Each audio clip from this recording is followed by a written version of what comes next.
We will talk about punishment and fairness some other time. Not right now. This is not the time to talk about fairness. Fairness? Fairness? Start the stream already! I am live already, you guys. We are live. We are live. Hi, chat. Hello, everybody. Happy to see you all, and I am excited. It's been a week since our last read-along. First of all, I would like to apologize because on Friday I scheduled a read-along and I was caught up in work, and because I'm not used to incorporating read-alongs on Fridays, or I used to have read-alongs on Fridays if you guys remember, but then I cut it to just twice a week. But just kind of have to get used to it again. So I forgot, and by the time I came to from, I was in the zone. When I came to, I was like, oh shoot, the stream. I hopped aboard Discord, but everybody was gone except for TL and Yukihime. Both of you angels, hello. And then Hi, Akihana. and then we decided to just postpone it. We could have just done a really late one, but we decided not to. So that's what happened. But I will be sure to do better. So thank you for joining us again. I'm excited to read chapter 108. So let me just say hello to the people on the chat. Starting with Crusher. Hello, Crusher says, OMG, we're back. We are, but where are you? Heel says, Dragoner is weaving beautifully today. Yes, she is. Says, took a 5-kilometer walk and read a lovely Hannelore chapter and got back right in time for this. Ooh, lovely. What a wonderful way to spend your day. Yes, you guys, we have yet another chapter of Hannelore. If you're following the Hannelore web novel, it's updated. So excited. I have not yet read it, so try not to spoil it for me. But I'm excited to read it, of course. And I'm happy to see you here, Teal. Also, Kihana, hello, says just woke up. Ha ha ha. Aw. Well, good morning, sunshine. And if you're able to hop aboard and join us, we'd love to have you here. Red Tempest says, fairness, I'm going to assume Patrick is being oppressed by our Empress Magpie. I am! It's true! You can assume all you want, I suppose. I can't stop you because I know you are the ringleader, the instigator of all this trouble that we've had lately. For just so you guys know, there's been a rash of vandalism in the shrine, in the Ferdinand shrine on my server. It's a holy, beautiful place, and some of these mischief makers have taken it upon themselves to vandalize the shrine, and I will not. So let it be known that the first time violation is a 24-hour timeout. Second time violation, it'll be a whole week timeout. I wish I could do less, but I can't because Discord only gives me a day or a week or 30 minutes. So, or other options, but yeah, those are basically it. So please try not to vandalize the Ferdinand shrine. She has an entire shrine dedicated to Ferdinand, and we must defile it because mischief is awesome. Okay, Patrick. Okay, he just said that, but he already got banned. No, he already got timed out for an entire day. So the next time he does it, and if you're talking like that, then I expect you to vandalize it soon. And let's see what happens when you can't join the server. Well, you can't join the server, but you can't really interact. Well, I already have a reading roll for today, so you can't ban me yet. But I'm expecting something after. Have you already vandalized? Nope, not yet. If you vandalize, we have. Go ahead and check. I haven't done it yet. Look. I am being good for now. All right, but I'm just saying you have understudies, okay? I'm just saying. I will assign an understudy if you do something between now and the reading. All right. Enough about this nonsense. Happy to see you, Red Tempest, on the chat. Also, I see Fergie. Fergie, hello. How are you? Good to see you. And we have Yukihime, of course, with us. Let's see. Akihana says, just finished reading part 4 of volume 9 last night. Ooh. Oh, that's the volume. That's the farewell volume. Such a good volume. Yes. I love it. It's so sad and then so good. Oh my goodness. I love that volume. I cry every time. Right? Man, there are so many times in the Ascendance of Bookworm book series that she makes me laugh, and then she just reaches in and guts me. Like, what the hell? Yeah, exactly. That one, part 5, volume 12, also, she did that to me. Dude, I keep saying it, but that chapter with the fishermen, I was like, why am I weeping? Why am I crying about these fishermen, these commoners? And just, of course, farewell, the final chapter, the epilogue, that one was so good. So yeah, she has a way to strain our heartstrings. I love it. Let's see. Yukihime says, I'm finally going through Apothecary Diaries light novels. That's nice. I love those light novels. They are really good. I'm glad kept up with the manga from the beginning when it started, and now I'm finally like, okay, I need to see what happens next. So yeah, I finally am reading the whole light novels, and I already reached the point in the manga, so I'm very excited. Well, I am happy for you. I hope you continue to enjoy it. It's really hard to find a well-written series, or a series that is as well-written as that one is, or as Bookworm is, especially light novels. So do enjoy it. Yes. And also, Akihana tells us that need to eat breakfast. Okay. Somehow I got hungry for dinner. Not a good time to get hungry for dinner. All right. Let's see. What else? I see the Mischief having a chat there. Oh God, it's Ash Wednesday today, and I can't eat because it's a fasting day. Oh, is today Ash Wednesday? Oh. Yep. I thought it was last week. Oh. The start of the 40 days of Lent. I see. Wait, last week. Wait. Sorry, I thought it was last week because I was talking to Victor, who's in Brazil, and he was saying last week that they were on holiday. So I thought that last week was. Oh well, never mind. Oh, we were on Carnival holidays. Yeah, so he was talking about that, but okay, that was different. Totally different. All right. So we started the Lent on the weekend, like last Saturday, and so we ate pies and like cheese pies and fish. Okay, you guys, I have to say it. I'm not Catholic, but I do love it when this time comes around. And I'll tell you why. Because that's when like the best fish deals are out, and I love me some fish. And I'm gonna say this, and it sounds awful, and Mexicans are gonna hate me, but sometimes I just need a really quick fish taco fix. So then I go to Del Taco, and right now they have 3 fish tacos for $7. And okay, usually where I buy fish tacos is one fish taco is like almost $7. So yeah, it's absolutely not the same thing as the one that, the local mom and pop's fish taco place, but they get the job done.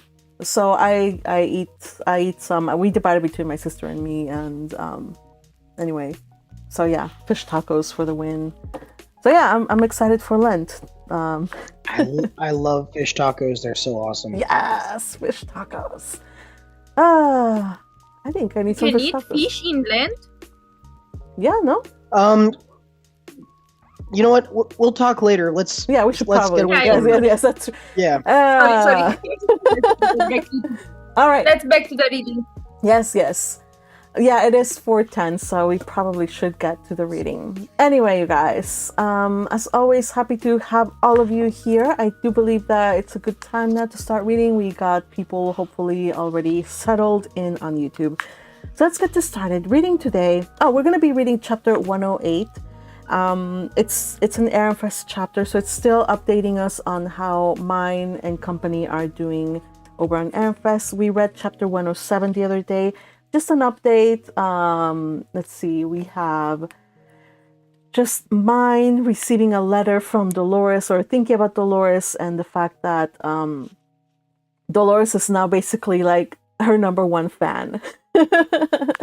And that's lovely and heartwarming to see. We also got Myne meeting Bonifatius for the first time. Boy, that was fun. And Bonifatius giving his blessing, giving his blessing in a way. And we had a tender moment between Myne and Elvira. And then finally we got Myne decides the name that she's going to give her baby if it is a girl. Anybody remember the name? Esperanza. Yes, Esperanza. Yay, Esperanza. So that was how it closed. Esmeralda, I mean. It's close. It's close. I don't blame you for it. Yeah, so she is still in Ehrenfest. We pick up a few weeks maybe have passed since the last chapter. I forget. There was another chapter in between this one. It messed up my timeline. But a few weeks have taken place between 107 and 108. So, let us read. Today, reading is Yukihime is going to be reading Myne. I, Magpie, shall be reading Elvira. JC Fergie will be reading Kashyyyk. Teal will be reading Feline. Hirami will be reading Hartmut and Bernard. Eckhart will be read by Patrick. And Yukihime will be reading the Eustace one-liner. And we want to say thank you so much to Teal, who highlighted this chapter. All right, everybody, let's get reading.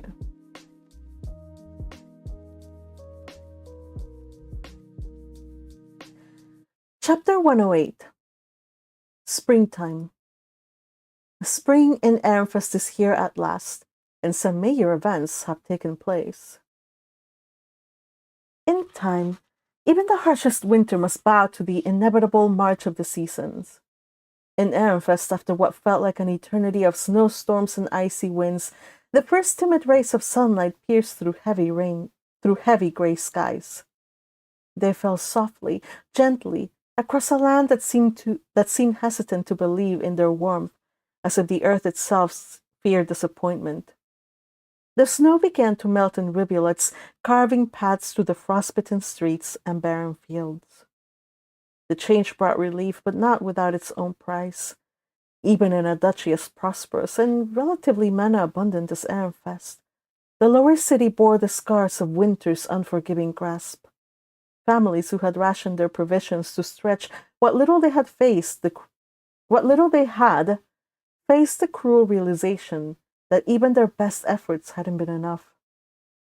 Hunger and illness had stolen the vulnerable. Some spoke of neighbors and friends, entire families who had simply disappeared, lost to the cold and hunger. Yet within the walls of the Linkberg estate, Myne remained sheltered from these harsh realities. Her growing pregnancy had become the center of attention for those closest to her. Lady Elvira and Myne's attendants both decided that shielding her from the harsh realities of the world outside was the best course of action. The world outside the grand windows of Elvira's parlor was awash in the gentle colors of spring. Budding greens stretched across the horizon, while delicate flowers peeked out timidly from the thawed earth, their vernal hues promising life after a long and merciless winter. Myne sat, nestled in a plush chair, her hands busy with delicate embroidery. She was practicing a vine pattern, the needle dipping in and out of the fabric with a rhythmic certainty that spoke of her growing skill. Her cheeks flushed faintly with concentration as she focused on not tangling the thread. Next to her, Veritas read out loud from Tales of Kellerland, Volume 5, Eckhart's favorite of the series. It seemed fitting to listen to it as she embroidered the garment meant for him. Myne let the lyrical cadence of the story wash over her, each word threading into her thoughts as she considered the plot for the final installment of the saga. Books, she decided, should end with a happily ever after.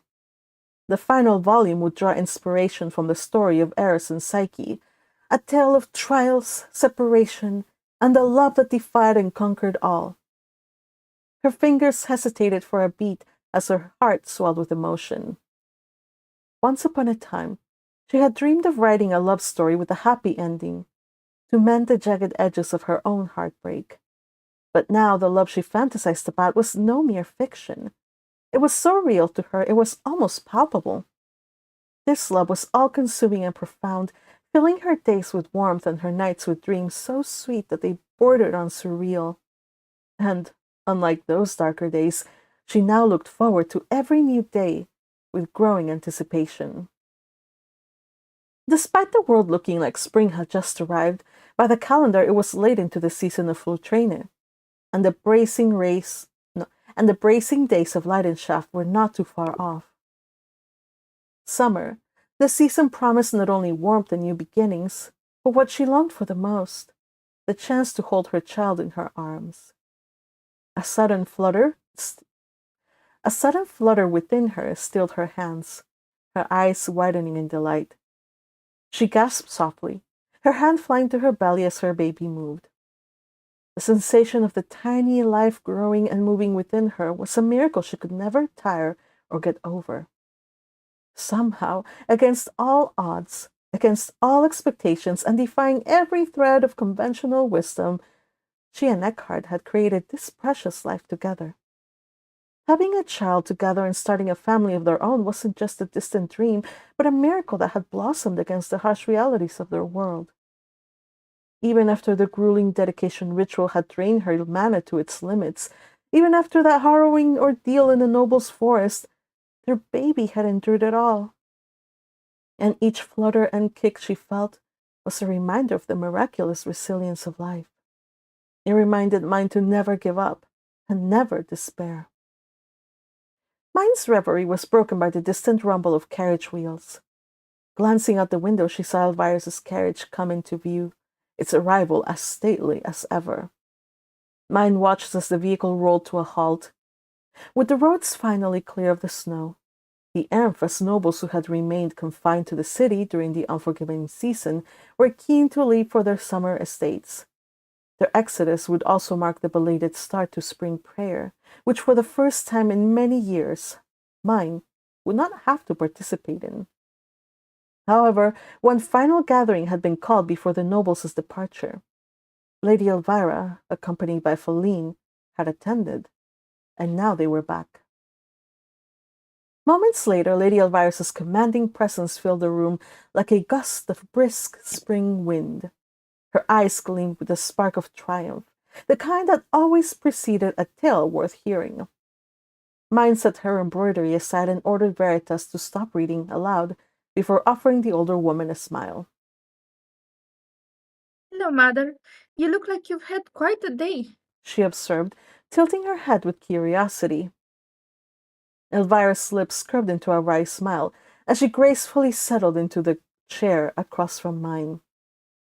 An attendant entered bearing a tea tray and swiftly set 2 steaming cups on the low table between them.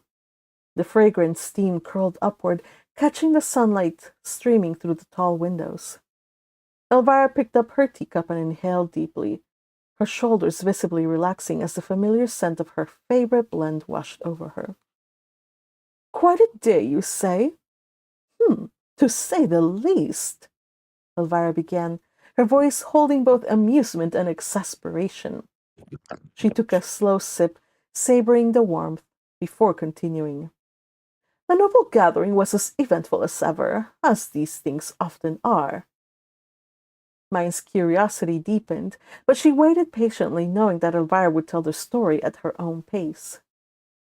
"Feline was radiant," Elvira said, her tone brightening with genuine pride.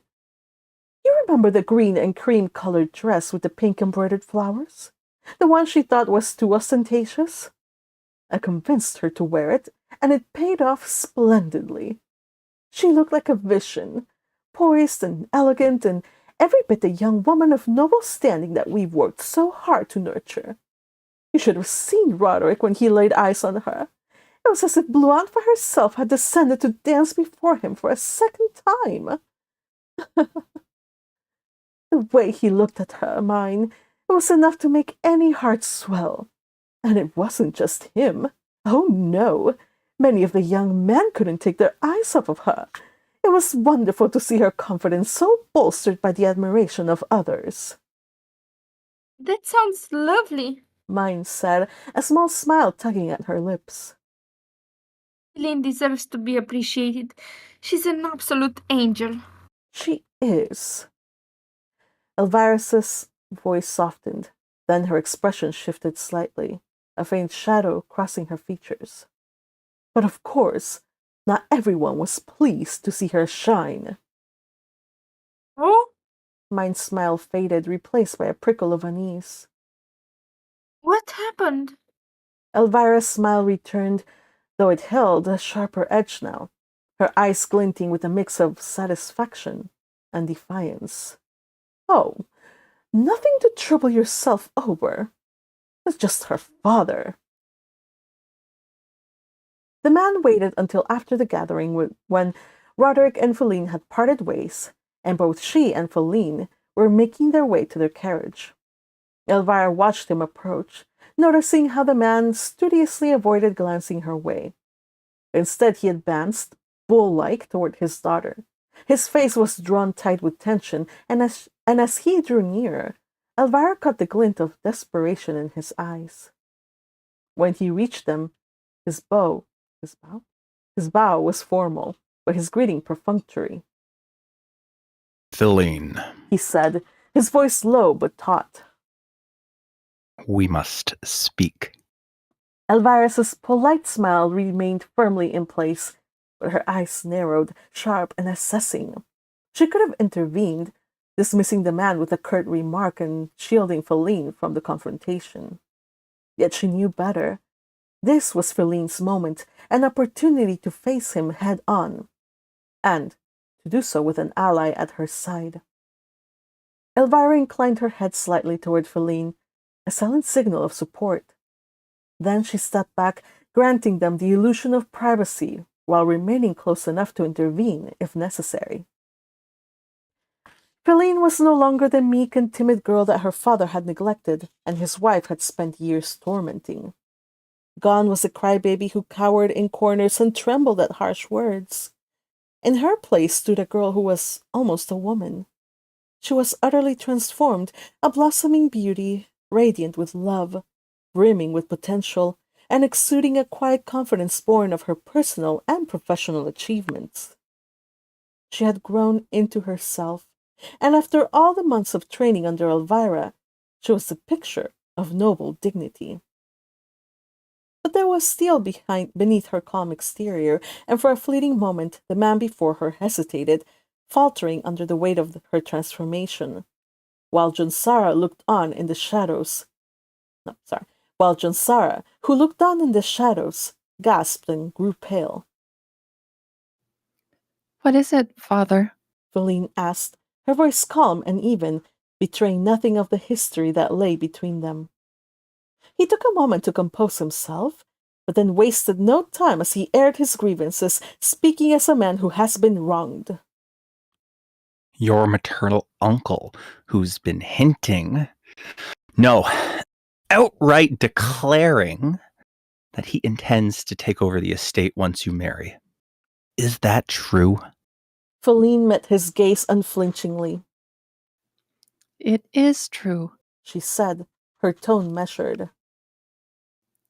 As stated in the letter Roderick and I sent you, I will be marrying into his family sometime after our graduation. The Archduke has granted us his blessing, as has Roderick's family. Upon my marriage, the estate will revert to uncle and mother's family, as is proper.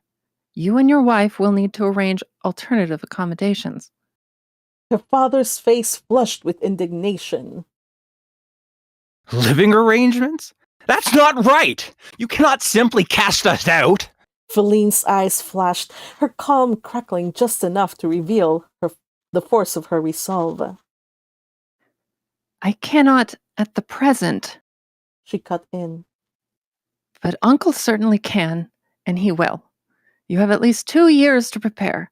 Consider it an act of mercy from the gods that the Royal Academy sessions were cancelled this year, as that bought you extra time and has pushed back our graduation date. Her father's face deepened in color, his indignation bubbling into a barely controlled rage. Mercy? He spat, his tone thick with disbelief. You speak as though this is some great kindness. That house is my right. It was your mother's, and as her husband...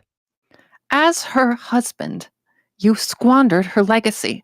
Feline interjected, her voice ringing with a sharpness that sliced through his tirade. You chose indulgence and neglect. I will not allow you to twist this into anything but what it is. A chance for you to take responsibility. Her father stiffened, his jaw tightening. You're only doing this because of that cursed duel of hers, aren't you? If I return that to you, will you reconsider? The question struck its mark. For a brief moment, pain flickered across Feline's face, but just as quickly she steadied herself, her expression hardening. Her voice, when she spoke, was cold and resolute. That tool cost my brother his life and cast a shadow over my own for years. It was the last piece of my mother I had, and your wife stole it without a single qualm at the cost of Conrad's life. Do you think its return would buy my forgiveness? Do you think having it back will bring my little brother back? My mother's memory deserves better than to be bartered for your convenience. Her voice wavered momentarily, but she kept her chin high and did not cower even though she was so obviously in pain. Keep it. One child's death is one too many. But you will not take anything else from her or me. I will take this matter to... Feline's father began, his voice rising with defiance, but before he could finish, Elvira stepped forward, her commanding presence filling the space between them. She had been watching closely, and it was clear that Feline's composure, though impressive, was nearing its limit, and Elvira decided it was time to intervene. Please, by all means, take your grievances to your employer. Her words were polite, but there was an unmistakable edge to them. She took a step closer, her gaze unflinching as it locked onto the man. But understand this, you will take nothing further from your daughter. She is no longer under your control, and as my companion and a member of my household, her welfare is my responsibility now. If you persist in your interference, rest assured that Lady Florencia and Lady Charlotte, both fully aware of the true circumstances, will become involved. Your employer of Arenfest might reconsider your employment if they have a mind to it. Feline's father faltered, his bluster deflating under the weight of Elvira's words. For a moment he seemed to consider his options, but the futility of his position was written across his face. I suggest that you tread carefully. You've already been granted more grace than you deserve. Do not squander it. The man clenched his jaw, his fists trembling at his sides, but he knew better than to press further. Wordlessly he turned and stormed away, Elvira's eyes following him, narrowing as her gaze shifted to the woman waiting in the shadows. The figure wrung her hands nervously, her hunched posture betraying her unease. As the man reached her, she leaned in to whisper something, and Elvira's brows furrowed briefly as she noticed that the woman had a crooked nose, a feature that struck her as oddly off-putting and memorable. But the moment passed as Feline exhaled softly beside her, drawing Elvira's attention back to her. Whatever curiosity or distaste she felt for the departing pair melted away in the face of Feline's evident exhaustion. "Are you all right?" Elvira asked, her voice softening, now warm with genuine concern. Feline nodded, though her shoulders sagged. "I will be, Lady Elvira." Elvira placed a steadying hand on Feline's arm. "You handled yourself admirably. Standing up to someone like him is no easy feat, but you did so with dignity and strength." Feline offered a small smile, her lips trembling slightly with the effort. "I wouldn't have managed without you by my side. Thank you for everything." Elvira's smile was gentle but proud. "Come, let us go home. You've had more than enough excitement for one day." Feline gave her a small, grateful smile. "Yes, let's go home." She whispered once more, leaning into Elvira's support as they walked away. Myne sagged with relief at the end of Lady Elvira's story. I'm glad she was able to get through such an ordeal with you by her side. It must mean the world to her that she has you to protect her. Elvira's gaze softened as she reached out to place a hand on Myne's. "And she has you as well. You've been quite a source of strength for her, whether you realize it or not." Myne flushed faintly, ducking her head. I only want to see her happy. "As do we all. And happiness, dear daughter, is something worth fighting for." It's a pity she had to give up her mother's magic tool. Myne's frown deepened, her hands curling into fists. My blood boils at the thought of how much they've taken from her and how much she's endured. Elvira gave a light shrug, the motion almost dismissive, though her eyes gleamed with calculated intent. "It might be only a matter of time. 2 years, 3 years at most. Her father will be unable to sustain himself. His castle job barely suffices, and desperation makes men predictable." You think she'll sell it? He'll sell it? Myne asked, her brow furrowing in disbelief. A precious family heirloom? Elvira's lips curved into a faint, knowing smile. "I personally guarantee it. And when he does, well, who's to say who might purchase it?" A glimmer of understanding sparked in Myne's eyes, quickly followed by a small smile. Oh, Lady Elvira, you're far too cunning. I might almost feel sorry for the man. If he hadn't been so awful to Feline, he deserves whatever's coming to him. They both laughed.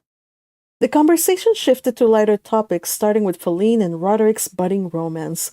Elvira's eyes gleamed with pride as she spoke. "Despite their differences in rank, they make a wonderful couple. Even his mother, who was initially opposed, has finally come around. Of course, their story isn't even the most surprising one these days. Have you heard? People are already gossiping about Dolores and Hartmut." Myne let out a groan, pressing a hand to her forehead. Oh, I was afraid of that. They've done absolutely nothing to stop the rumors. Noble society is going absolutely mad, isn't it? Elvira lifted her teacup, her expression tinged with wry amusement. She was well aware of Cornelius's fury over the chaos Dolores had unleashed by breaking their engagement and running off with her adoptive brother. Truthfully, things might have been far simpler and less scandalous if she had severed ties with Dolores and cast her out in disgrace. Yet, despite the turmoil, Elvira couldn't suppress her growing fondness for the girl. Perhaps, she mused, this entire ordeal was precisely what Cornelius needed. a hard-learned lesson on how to treat his lady love with the care and understanding she deserved. Mad? Elvira mused. Perhaps, but sometimes madness makes for the most fascinating stories. With the departure of the nobles from Ehrenfest, things quieted down somewhat once again, and after much consultation and discussion, Myne was able to make a cautious trip with Lady Elvira and several bodyguards to her own home in the Med Nobles district to oversee things in the workshop. The sun shone brightly on Earth Day as they arrived, the sky clear and the warmth of the season wrapping around her like a gentle embrace. She struggled a little as she stepped out of the carriage, as her belly had now swelled considerably with her pregnancy. And while Frida, Bernard, and the few trusted scholars that were there to greet her already knew of their condition, their faces lit up with wonder and surprise at seeing that she was expecting. But she had come there to see them, so after the greetings they all went inside to the workshop. The moment she stepped inside, her eyes lit up. Her beloved workshop had flourished, and the results of their hard work were evident wherever she looked. New books, hundreds of them, lined the shelves and were carefully stacked on long wooden tables. You've been busy, she said, feeling like a kid at a candy store. There are so many. We've kept up with your instructions. Hartmut had said proudly. Even without your visits, we knew what needed to be done. Myne picked up one of the books, her fingers running over its cover. This is Roderick's, isn't it? She asked, holding it up. Lord Bernard nodded. And that one is Flint's. They're perfect, Myne said, flipping through the papers, cooing over the illustrations and the neat print. Better than I imagined. She resisted the urge of burying her face in the pages of the book and sniffing it with delight. She could do so later in the privacy of her room. She carefully took 2 copies of each, one for herself and one for Eckhart. The first would find a home in the Linkberg estate room. The second would be sent to him with her next letter as a way to share her joy with him. Flipping the book open to the last page, Myne's eyes were immediately drawn to the new crest stamped there. Unlike the familiar emblem of her old Myne workshop, with its delicate arrangement of a book, pen, and flowers, for all the books printed in the temple, this new crest was strikingly different. It still carried the book from her original design, but now is accompanied by the shape of a wolf and a single elegant rose. Benno had been so kind to help her once again with the design, and Lady Elvira had added her own touch, refining the details with care. The resulting crest was both regal. The resulting crest was both regal. Thank you. Thank you. The resulting crest was both regal and meaningful, and reflected her connection to the Linkberg name. A soft chuckle escaped her lips as her heart swelled with pride.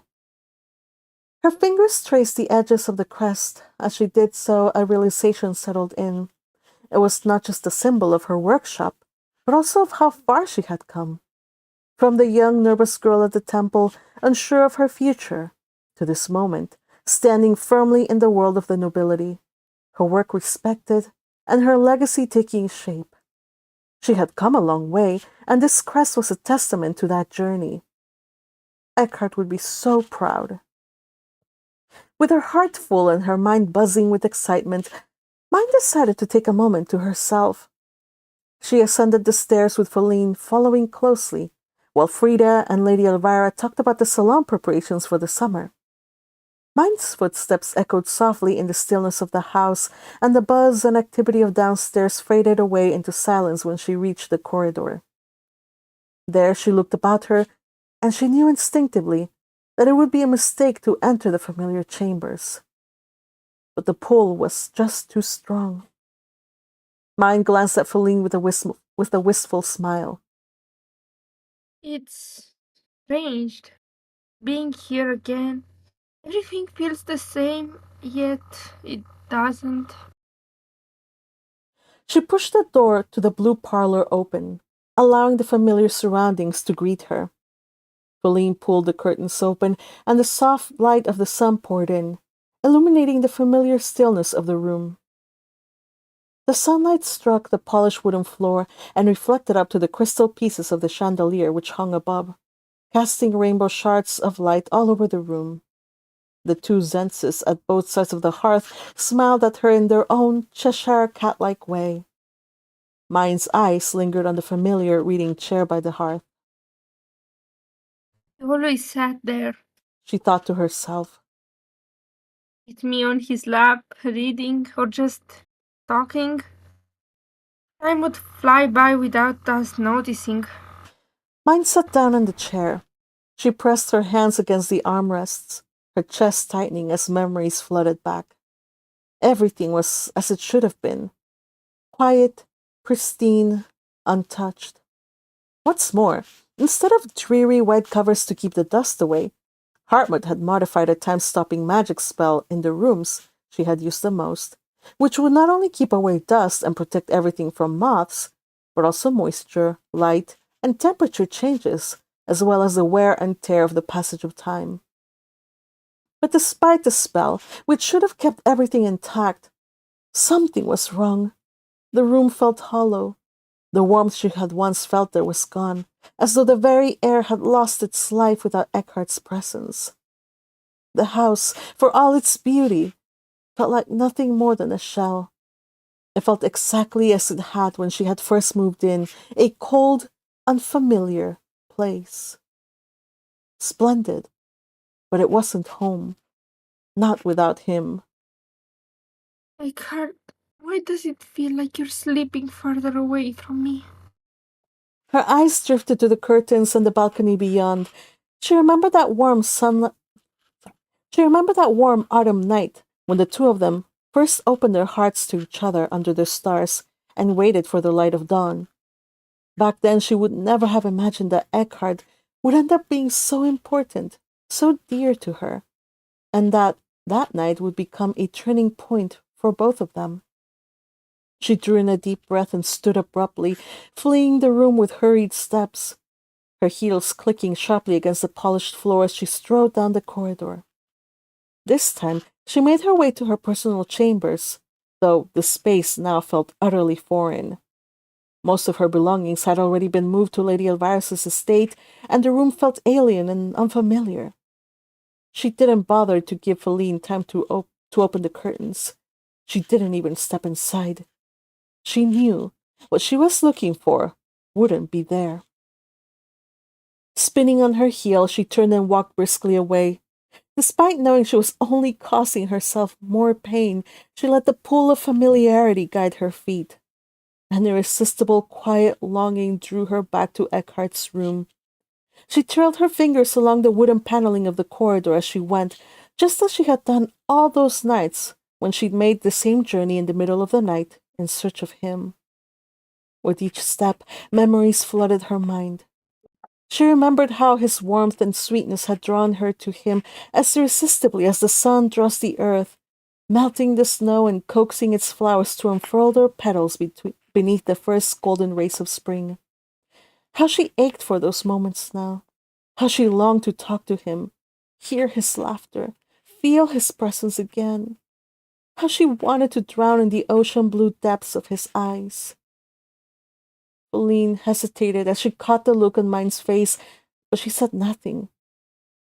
Instead, at Myne's quiet command, she opened the door to Eckhart's room, drew back the curtains to let in the bright light of the day, and after one more worried glance at her mistress, silently exited the room.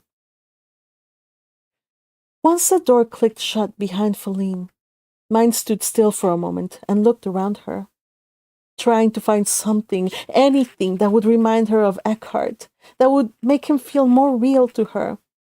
She breathed in the scent of the room, hoping for the faintest trace of him. But the attendants had done their job too well. The scent of fresh linen and his and his clean, crisp rinsham, which had once filled her senses whenever she entered the room, was not there. Her eyes fell on the bed. It was the same, exactly as she remembered. The pillows where they had rested their heads, the mattress and sheets where they had embraced each other during those fleeting winter nights, were still there too. She made her way there, her gaze searching, but Nothing. she murmured under her breath, sinking into the edge of the bed. Her fingers clutched the pillow, and she held it tightly against her chest, inhaling deeply. But the unfamiliar scent of him... However, the familiar scent of him was gone. Tears welled up in her eyes, falling silently as she curled into the bed. I miss you. She whispered to the empty room, her voice trembling. More than I can bear. For months now, she had been brave. She had promised herself that she would be strong, that she would endure the distance between them. But in this moment, in this room that had once held so much love and warmth, it felt as though she was losing him all over again. Outside, the sun disappeared behind a cloud, casting the room in a somber gloom as though the warmth had been chased away. Myne thought it fitting, poetic even. Had not the sun of her life left her too? She turned her head to rest on the pillow that had been hers, clutching his pillow tightly to her chest. Eckhart. She choked out, her voice breaking. Silent tears slid down her cheeks, soaking into the fabric. Her sobs came quietly at first, her body shaking with the effort to hold them back. But as the pain swelled, they broke free, filling the room with the sound of her grief. And then, a rustle. She shifted slightly, lifting her head, and the sound came again. Confused, she turned her gaze downward and then rose. Peeking out from beneath the pillow was the edge of an envelope.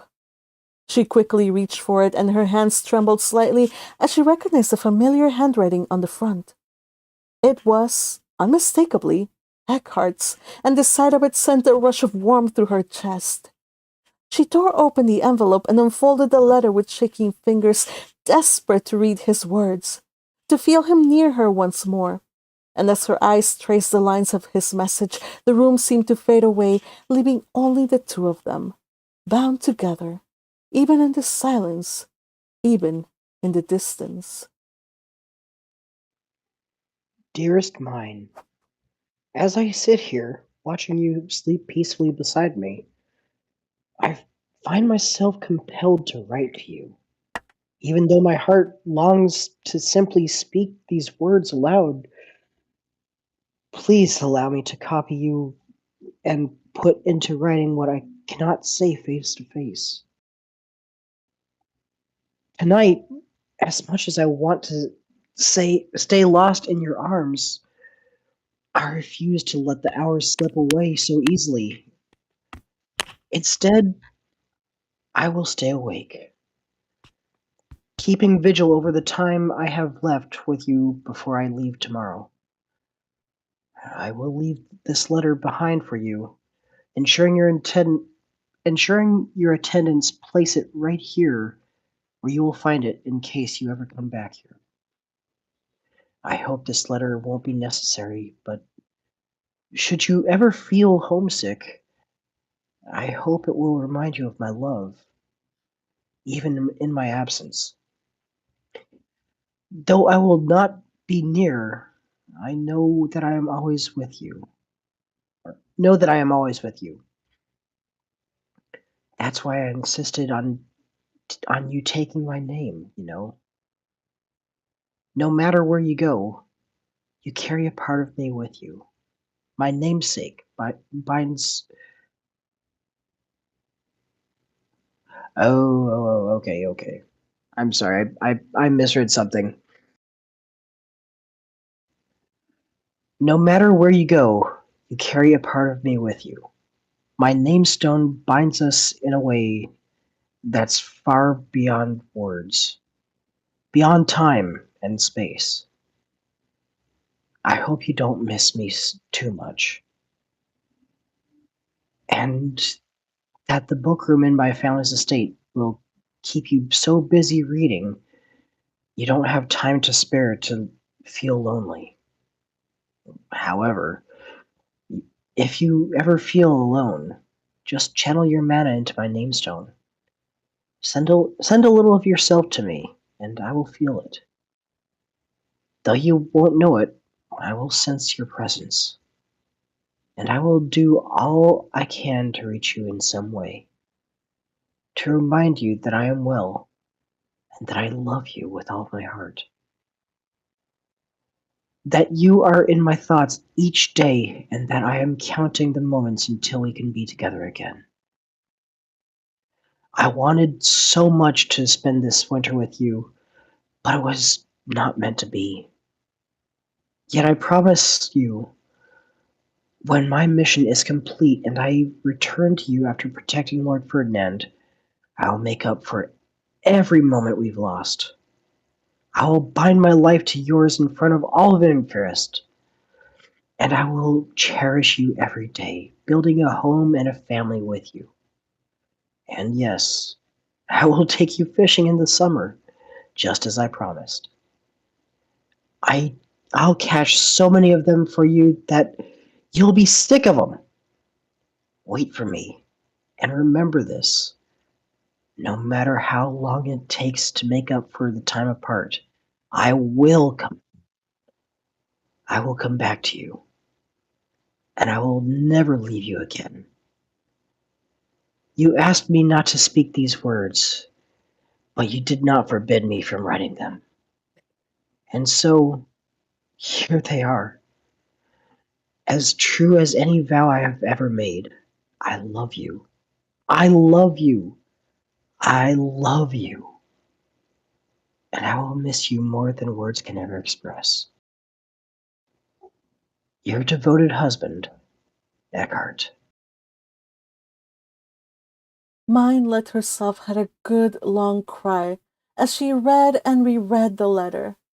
Each word seemed to soothe her aching heart, and as the tears slowed, a quiet glow of hope and peace washed over her. It was as if simply holding his words in her hands had stilled the tempest within her. She realized then that she no longer needed any physical reminders of him. Something far more precious and sacred had already bound them together, long before she had ever known they would have a child. Having taken Eckhart's name had been the best thing she'd ever done. Wiping the last of her tears, she held Eckhart's letter close to her heart, a soft, tender smile forming on her lips. Slowly, she reached for the small white cocoon hanging from the cage at her waist. She kissed it gently, whispering a prayer as she sent out a thin stream of mana. With all the love in her heart, she poured it into the cocoon, praying that somehow, wherever Eckhart was, she would feel it. That her love, so strong it could stretch across any distance, would wrap around him, keeping him warm and safe. Wherever you are, I hope you can feel my love. Please be safe. She waited for a few breathless seconds, hoping to feel something as confirmation that he had gotten her message loud and clear. Just then, however, a break in the clouds allowed a warm ray of sunlight to pour into the room, bathing everything in golden light once again. The moment felt as though the heavens themselves were responding to her silent prayer, but then, from the other side of the door, she heard Lady Elvira's concerned voice. Myne jumped, startled by the soft knock that followed. "Myne, is everything all right in there?"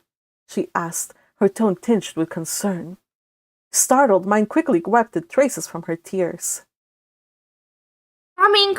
she called out, her voice sounding a little shaky. Rising from the bed with some effort, she smoothed her dress and hurried to the door, plastering on a smile before opening it. Elvira and Feline stood there, their expressions full of concern. "Myne, what's wrong? Have you been crying?" Elvira stepped forward, her tone soft but firm. I'm fine, Lady Elvira. Myne said with a small wavering smile. Truly, I just needed a moment to myself. Feline shifted awkwardly beside her. We didn't mean to intrude, but you've been up here a while. We were worried. Thank you for your concern. Myne said, glancing at the letter still clutched in her hand. I was reading Eckhart's latest letter. It brought back a lot of memories. That's all. Oh, my dear, I know exactly how you feel. Myne smiled again, this time more genuinely. Oh, no, I promise. I'm all right. Quite all right, really. Elvira paused, her dark gaze narrowing slightly, but she finally relented with a gentle sigh. Very well, if you insist. Now, how about we go home and have some lunch? Whether it was by sheer coincidence or not, Myne's baby kicked at the mention of lunch. Myne laughed. That sounds wonderful. We're famished. Meanwhile, in the sovereignty, Eckhart's attention wavered for a moment as he and Ferdinand fought desperately against the vicious fey beast. The clash of their blades and the roars of the creature echoed across the practice grounds while a large squad of sovereignty knights, as well as Lord Consort Casimir from Dunkelfelger, watched the brutal spectacle unfold. Normally, something of this nature would barely cause Eckhart to pause. Sure, this was no ordinary fey beast, but it was nothing that he and his lord couldn't handle. He and Lord Ferdinand had fought together like this on many occasions when hunting for ingredients or when dealing the finishing blow to the Lord of Winter in Ehrenfest. However, something went completely different this time. All of a sudden, Eckhart felt Myne's mana surrounding him. It had never happened before, but he remembered well the sensation from his time being namesworn to Ferdinand.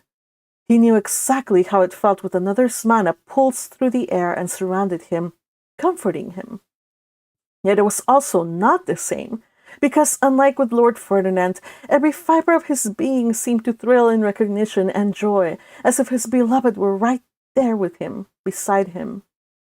The sounds of the fight and the roar of the monster he fought, the stink of the blood and the gore, even the sight of his master as he fought alongside him, it all faded away for several heartbeats. Instead, he felt a blissful peace envelop him, reminding him very much of the way Myne had wrapped her arms around him that rainy day in the garden. Then he heard her voice in his mind, soft and heartfelt. He could even hear her steady heart beating as it had done the way when she cradled his head in her breast, and for the briefest moment he was carried off to where she was, in far-off Ehrenfest, lovely, fresh, and radiant, smelling of springtime flowers. But as quickly as it came, the moment faded, and Eckhart snapped back to reality. And when Eckhart snapped back to reality, his mind was a blur of confusion and disorientation. What was that? But before he could fully regain his bearings, Eustace's voice rang out behind him urgently. Eckhart, watch out! End of chapter.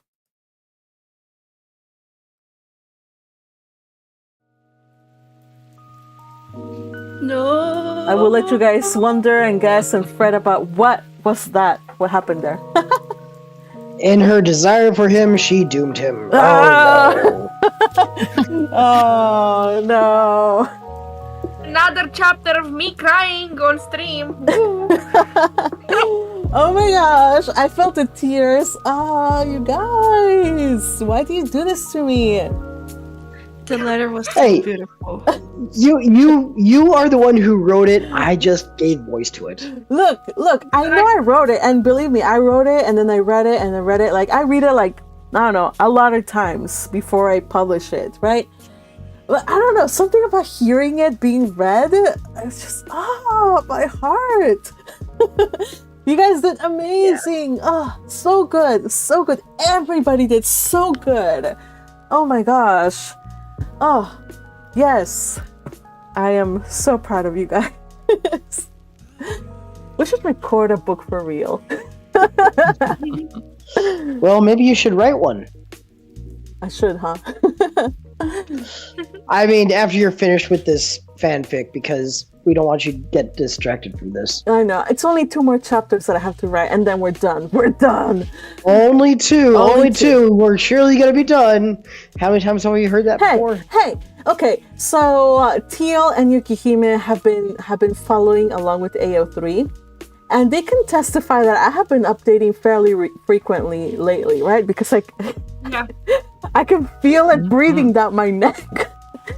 Not as frequently as Kazuki Sensei, because holy crap, that woman is putting it out. First of all, do not compare me to the great Kazuki Sensei. Don't. No, that's just mean, okay? Second of all, I have the feeling that she had these chapters in her sleeve, and once, I don't know, I know I would have done that. I would have been writing on them. I've been working on the story even while sick. Dudes, I wrote 2 chapters during the weeks that I was sick.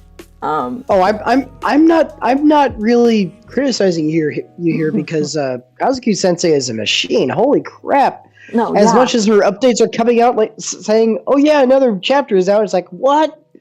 Wait, but didn't she update once a day, like when she was doing the web novel or something like that? I forget. It was like a insane. I wasn't calling her that far back. Well, of course, neither was I. But if somebody knows, but I believe that I think she was updating a chapter a day over on the web novel site when Bookworm was being published. So of course, I'm sure that she had some outlines and stuff like that, but that's still incredible. Well, there's much to be said about the Japanese work ethic, because oftentimes they work themselves to death. Well, I hope that in this case not. Yes, Kazuki Sensei, please live a long, healthy life. Yes. Be safe, be healthy, all the things, Kazuki Sensei. By the way, speaking of writers, I went down on AO3 X Twitter, like a thread, somebody, and I posted it. I posted something about how fanfic authors have the worst luck in their lives. Like, people have accidents, people die, like they always, in the author's note, they always say oh, I'm sorry I didn't update, but my brother died, and so, or another one's I had an accident, and I'm writing here with my arm broken, so I'm learning how to write again. Oh my gosh. Yeah, it's always like that. It's always like that. So for those of us AO3 writers present, let's also be safe and healthy and take care. Yeah. And let's not forget about the author of Berserk. I mean, it's a manga, but still an author. Kentaro Miura. He passed away before he was able to finish his series. Oh, that's so sad. Yeah, I've heard mangakas that are like that. I have that thing happen. Teal, were you gonna say something? I was going to say, I used to think that fanfiction writers were cursed because they would, always say things like, oh, my life fell apart. Sorry, the chapter is late. Yes, apparently that is a thing. That it's a curse. And people are saying, I only wrote a short one and it's done. Does that mean I'm still cursed? And if you go to this, I have to look for it. I'll just post it here so you guys can enjoy it, because I'm like that. But yeah, if you go down the thread. I'm sorry, you guys. My accent is really my accent is just not cooperating today. But if you go down and click on the thread, you will see people saying, posting other stuff yes, this is real, this is a real thing. Let's see, it's actually in the motivation chapter. Let me see. What a yeah. channel to put it one in. explanation for it for the whole fanfic course that I heard in a video was that the thing is a lot of authors just write fanfics for years and years, like so stuff just happens in your life, and yeah, that's why they mention it. You know, like a lot of people like go through all the life stages while writing fanfics. So Yeah. at some point something will happen in your life. Oh, shush. Yeah, it feels like that. I'm knocking on all the wood or plywood. I mean, it's like are IKEA desks made out of wood? That's the question for the day. But if they are, I'm knocking on it. Yeah, that's not wood. Oh no! I don't think my walls are made out of wood either. Oh my gosh. But I'm just saying, it's been 3 years since I started writing this fanfic, and we're hanging in there. Yeah. All right. So let's talk about this chapter. We had Myne learns how to use the name swearing stone, and she uses it. Much to Eckhart's confusion. Let's see, what else? We had Feline. What do you guys think about Feline and the resolution of her story? Girls had a glow up. Mm-hmm. Yes. I I'm mean, so happy for her. Yeah, I mean, it's incredible. Okay, so the best makeup that a girl can have is love, and I stand by that. Even if a girl's not wearing makeup, when she's in love and she's well loved and she's loving somebody, she'll just glow. So Feline and Roderick are a thing. Their ship is sailing. They're gonna get married. Everything's working out for her. So she's just naturally glow. Like all her natural charms are just out for everybody to see and admire. You know, like she's so cute and precious, and she's, of course, it has not escaped anybody to notice the fact that she is now under the wing of Elvira. Of course, this is also going to be playing into her prospects. So, yeah. Also, as they say, confidence is sexy. Also, somebody asked in the comments, like, what was up with Jonsara and her crooked nose? Do you guys remember Jonsara and why she has a crooked nose? Or what she punched? Huh? Did she get punched or something? I honestly do not recall. Yes, she got punched in the face. You guys know, but remember who punched her in the face? Was it Feline? Yes, Feline. Yeah. Yeah, Feline is the one that punched her in her face, bloodied her nose, broke her nose, and it didn't set quite right. So now Feline's stepmother has a crooked nose until she dies.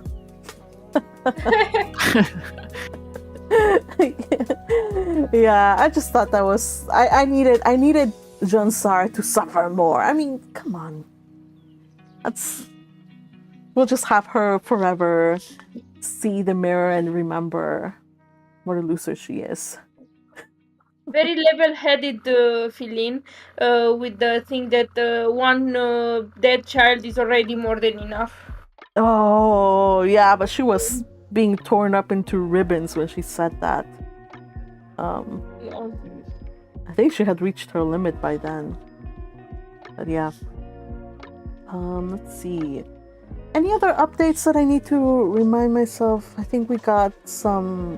They talked about Hartmut and Dolores. And the gossip is out. Everybody's talking about those two. You know. So far, I don't think anything pretty bad has happened to them, except that people are just like, oh no, like these two, but they haven't really been shunned. At least that was my intent. They're just the talk of the town. Anything else? The workshop. Oh yeah, the workshop. Workshops. Yeah. Oh, the workshop. Yes. What about the workshop? It was perfect. Hartmut did a great job. He did. And notice that he is, he was supposed to have a probationary period. It was supposed to end in the winter, right? According to the chapter where he says that he wants her to take him on. Look, I'm sorry. This is Hartmut we're talking about. There's no such thing as probationary period. The man just he wormed his way in. It's a foregone conclusion. He is part of her retinue for now and forever. He is now part of her retinue for now and forever. He now has his sights on taking over the level of responsibility that Bernard has. Because Bernard is just a mere med noble. So he's like, I can help Lady Myne more than Bernard can. So, I mean... No one shall serve my goddess better than me. Oh, man. So cute.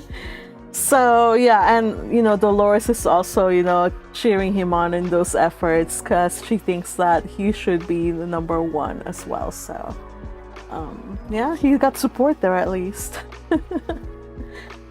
Yes, he has his Clarissa for this series. Yes, he does. I hope you're happy. I think you won. I think, was it you that wanted a Clarissa for this series? And inside I was just like, ha ha ha ha. Oui. Just wait and see. We got that. Yeah. So for now, we just need to, by the way, letter superbly read. I'm just scrolling through this thing. Kashyyyk, amazingly read. Kashyyyk, that was so good. Raging, Fergie, you did so good. You were like raging and desperate and angry and also dislikable. So good. Yes, Fergie, stop being so self-conscious. You did a great job. Yes. Yeah. Never. Get closer to the mic. Also, TL reprised her role as Cinnamon Roll. Thank you for that.